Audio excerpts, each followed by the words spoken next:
Ramalan Jayabaya, yang berasal dari Raja Kediri di abad ke-12, telah lama menjadi bagian dari kearifan lokal masyarakat Jawa. Ramalan ini diyakini mengandung petunjuk tentang masa depan Nusantara, termasuk Indonesia modern. Salah satu bagian dari Ramalan Jayabaya yang sering dibicarakan adalah tentang datangnya zaman penuh guncangan politik, melemahnya ekonomi, dan merajalelanya korupsi. Pada tahun 2025, ramalan ini seakan menemukan relevansinya dengan kondisi Indonesia yang sedang dihadapkan pada berbagai masalah politik, ekonomi, dan moral.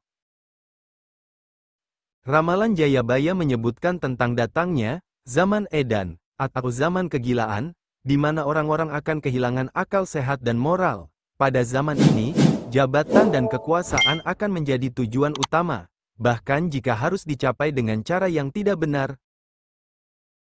Ramalan ini juga menyinggung tentang guncangan politik yang akan terjadi, di mana pemerintahan akan dipenuhi oleh orang-orang yang hanya mementingkan diri sendiri dan kelompoknya. Di Indonesia, ramalan ini seakan menjadi kenyataan. Pada tahun 2025, Indonesia sedang menghadapi guncangan politik yang cukup serius. Perebutan kekuasaan antar elit politik semakin intens. Sementara korupsi merajalela di berbagai level pemerintahan, banyak pejabat yang terlibat dalam kasus korupsi, mulai dari tingkat daerah hingga pusat. Hal ini tidak hanya merugikan negara secara finansial, tetapi juga merusak kepercayaan publik terhadap pemerintah. Korupsi di Indonesia telah menjadi masalah sistemik yang sulit diatasi. Menurut data dari Transparency International, Indonesia masih berada di peringkat menengah dalam Indeks Persepsi Korupsi Global. Pada tahun 2023, Indonesia berada di peringkat 110 dari 180 negara, menunjukkan bahwa korupsi masih menjadi masalah serius. Beberapa kasus korupsi besar yang mencuat di tahun-tahun terakhir melibatkan pejabat tinggi negara. Misalnya, kasus korupsi di Kementerian Sosial yang melibatkan dana bantuan sosial, bansos, untuk masyarakat miskin. Kasus ini mengekspos bagaimana dana yang seharusnya digunakan untuk membantu rakyat justru dikorupsi oleh pejabat yang seharusnya melayani rakyat. Selain itu, kasus korupsi di sektor infrastruktur juga marak terjadi. Proyek-proyek besar seperti pembangunan jalan tol, bandara, dan pelabuhan seringkali menjadi sasaran korupsi. Hal ini tidak hanya menghambat pembangunan, tetapi juga meningkatkan biaya proyek yang akhirnya harus ditanggung oleh rakyat melalui pajak. Ramalan Jayabaya juga menyinggung tentang orang-orang yang gila akan jabatan. Pada zaman ini, jabatan dan kekuasaan akan menjadi tujuan utama, bahkan jika harus dicapai dengan cara yang tidak bermoral. Di Indonesia, fenomena ini terlihat jelas dalam dinamika politik menjelang pemilu dan pilkada. Pemilu 2024, yang merupakan puncak dari dinamika politik Indonesia, telah memicu persaingan sengit antar elit politik. Banyak calon yang menggunakan segala cara untuk memenangkan pemilu, termasuk menyebarkan hoaks, memanipulasi data, dan bahkan menggunakan uang rakyat untuk kampanye. Perebutan kekuasaan ini tidak hanya terjadi di tingkat nasional, tetapi juga di tingkat daerah, di mana pilkada seringkali diwarnai oleh konflik dan kekerasan. Selain itu, fenomena politik dinasti juga semakin marak. Banyak pejabat yang menggunakan jabatannya untuk mempromosikan keluarga atau kerabatnya dalam dunia politik. Hal ini tidak hanya merusak demokrasi, tetapi juga menutup kesempatan bagi orang-orang yang lebih kompeten untuk memimpin. Ramalan Jayabaya juga meramalkan tentang melemahnya ekonomi pada zaman edan.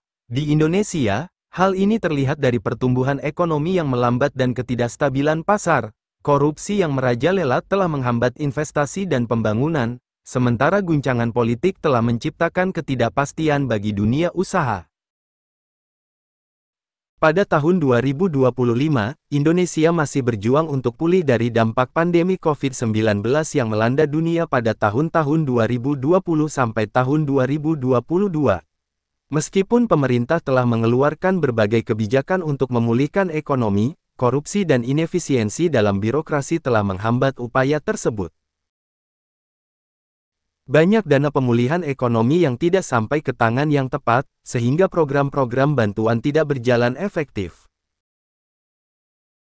Selain itu, Ketergantungan Indonesia pada impor juga menjadi masalah serius. Melemahnya nilai rupiah terhadap dolar AS telah meningkatkan biaya impor, yang pada akhirnya berdampak pada harga barang-barang kebutuhan pokok. Inflasi yang tinggi telah mengurangi daya beli masyarakat, sementara pengangguran masih menjadi masalah serius. Ramalan Jayabaya juga menyinggung tentang perpecahan di masyarakat pada zaman Edan. Di Indonesia, hal ini terlihat dari polarisasi politik yang semakin tajam. Pemilu 2024 telah memecah masyarakat menjadi kubu-kubu yang saling bertentangan, di mana perbedaan pendapat seringkali berujung pada konflik dan permusuhan. Media sosial menjadi salah satu pemicu utama perpecahan ini. Banyak informasi yang disebarkan di media sosial tidak dapat dipertanggungjawabkan kebenarannya, sehingga menciptakan kebingungan dan ketegangan di masyarakat. Hoaks dan ujaran kebencian seringkali digunakan untuk memengaruhi opini publik dan memenangkan dukungan politik. Selain itu, ketidakadilan sosial juga semakin terasa. Kesenjangan antara si kaya dan si miskin semakin lebar, sementara akses terhadap pendidikan dan kesehatan masih terbatas bagi sebagian besar masyarakat. Hal ini menciptakan ketidakpuasan dan kekecewaan di kalangan rakyat, yang pada akhirnya dapat memicu gejolak sosial. Ramalan Jayabaya mungkin terdengar pesimistis, tetapi sebenarnya mengandung pesan penting tentang perlunya perubahan. Untuk menghadapi zaman Edan, Indonesia perlu melakukan reformasi besar-besaran di berbagai sektor. Pertama, pemberantasan korupsi harus menjadi prioritas utama.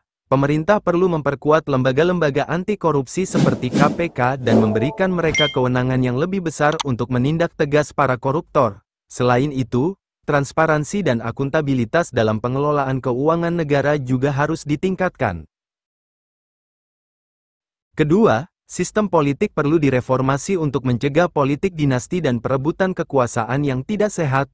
Pemilu dan pilkada harus dijalankan dengan prinsip demokrasi yang sehat, di mana setiap calon memiliki kesempatan yang sama untuk bersaing.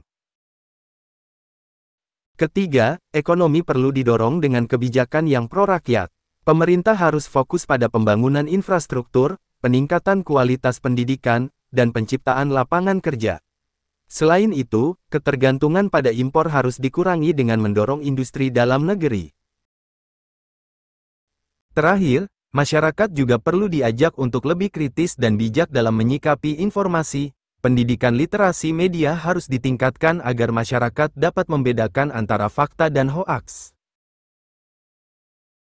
Ramalan Jayabaya tentang zaman Edan seakan menemukan relevansinya dengan kondisi Indonesia di tahun 2025, guncangan politik, korupsi merajalela, dan kegilaan akan jabatan telah menciptakan ketidakstabilan di berbagai sektor. Namun, ramalan ini bukanlah takdir yang tidak bisa diubah. Dengan kerja keras dan komitmen bersama, Indonesia dapat melewati zaman Edan ini dan menuju masa depan yang lebih baik.